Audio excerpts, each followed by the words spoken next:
Assalamualaikum warahmatullahi wabarakatuh.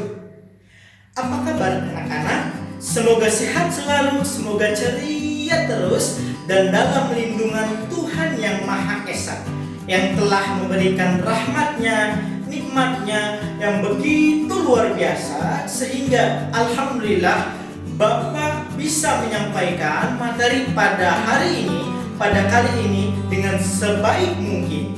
Dan untuk anak-anak, semoga bisa menyimak dan memahami materi yang disampaikan oleh Bapak dengan sebaik-baiknya. Untuk itu, Bapak harapkan anak-anak bisa menjaga kondisi fisik dan psikisnya, sehingga bisa menjaga pola makan, pola minum, pola tidur, tambah motivasi, tambah semangat, terutama doa sebelum belajar, sehingga anak-anak bisa memahami materi dengan lebih mudah dan lebih cepat.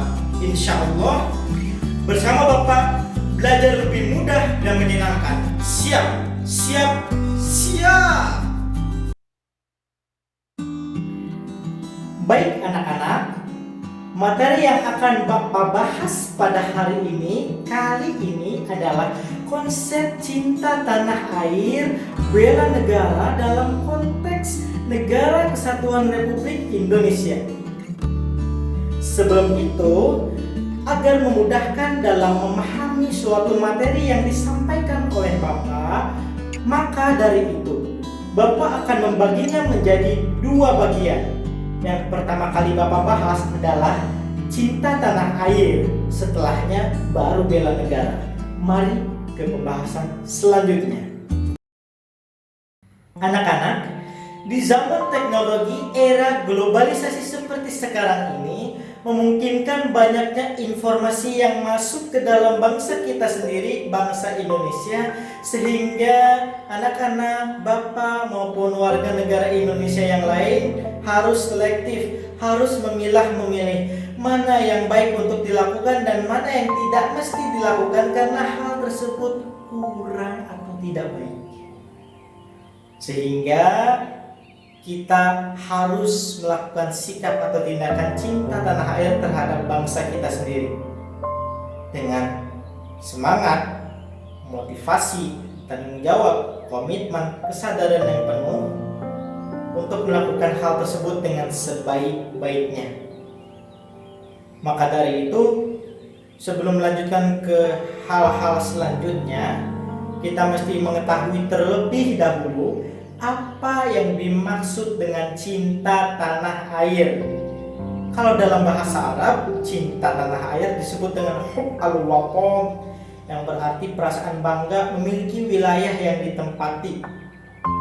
Nah, untuk itu, cinta tanah air dalam arti sesungguhnya adalah rasa bangga, rasa kesetiaan, rasa memiliki bangsa itu sendiri dengan cara rela berkorban, mempertahankan bangsa, membela bangsa, lalu memajukan bangsa tanpa adanya paksaan dari siapapun. Nah, kalau bukan kita, siapa lagi yang bisa melakukan itu semua dengan sebaik-baiknya? Untuk itu, mari kita dengarkan terlebih dahulu salah satu suara iklan yang pernah tayang di Indonesia berikut ini. Cintailah produk-produk Indonesia. Sudah didengarkan?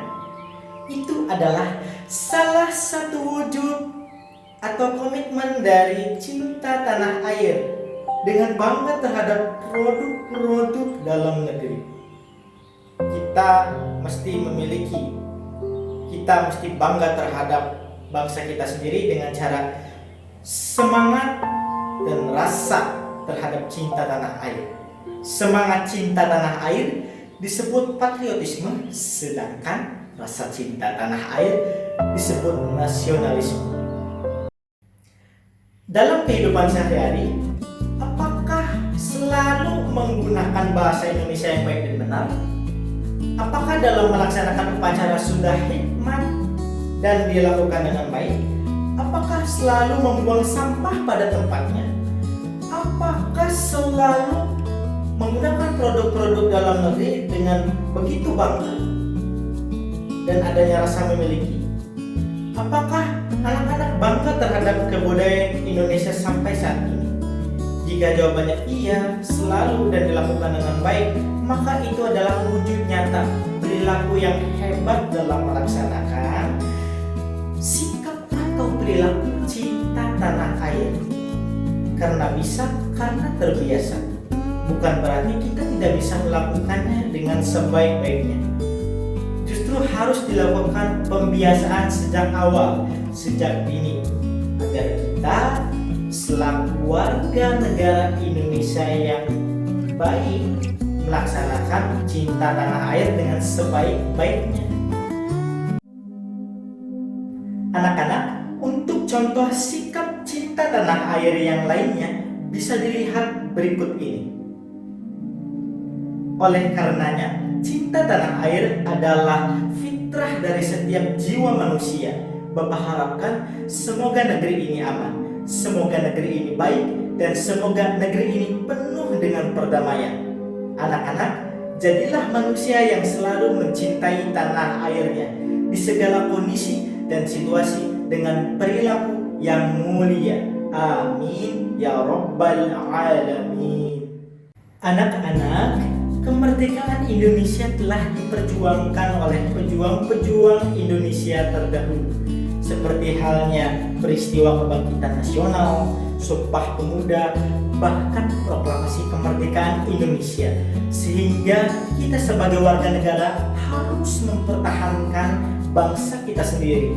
Karena di zaman sekarang ini banyak ancaman-ancaman yang masuk ke dalam bangsa kita sendiri, seperti halnya narkoba, korupsi, pencurian kekayaan alam, bahkan membeda-bedakan suku agama ras. Bila tidak dicegah, maka gajah makan kawan, artinya gawat. Maka dari itu kita harus melakukan yang namanya bela negara.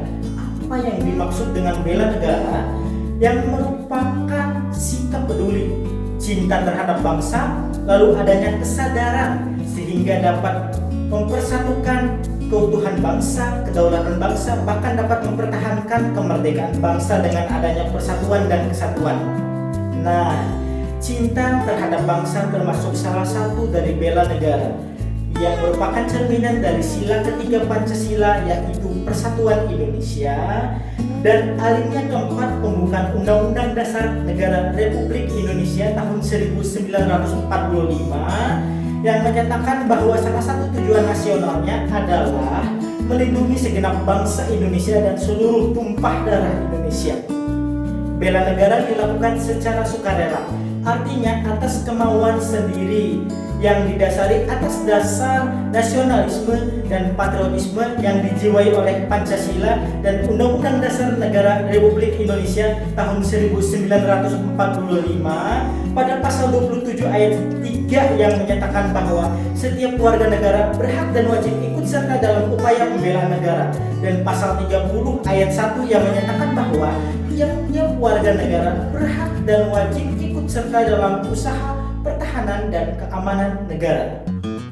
Anak-anak, selanjutnya bagaimana cara melaksanakan upaya bela negara? Ada dua cara, yaitu secara fisik dan non-fisik. Fisik dilakukan dengan cara mengangkat senjata, melakukan serangan atau agresi kepada negara yang mengancam keutuhan negara kita sendiri, seperti halnya yang dilakukan oleh Tentara Nasional Indonesia. Nah, usaha pertahanan dan keamanan Indonesia dilakukan oleh Tentara Nasional Indonesia dan Kepolisian Negara Republik Indonesia sebagai kekuatan utama, dan kita rakyat sebagai kekuatan pendukung. Selanjutnya adalah secara non-fisik. Anak-anak sebagai pelajar bisa melakukan upaya bela negara dengan cara menyikapi media sosial dengan bijak, lalu gotong royong di sekolah, lalu rukun antar warga sekolah, lalu disiplin waktu dalam menuntut ilmu, serta tingkatkan prestasi. Mari kita semua menjadi bagian dalam menjaga keutuhan negara Indonesia tercinta. Baiklah anak-anak, Bapak cukupkan sampai di sini. Terima kasih atas perhatiannya. Semoga bermanfaat dan selalu semangat dalam menuntut ilmu. Sampai jumpa di kesempatan berikutnya. Terima kasih. Wassalamualaikum warahmatullahi wabarakatuh.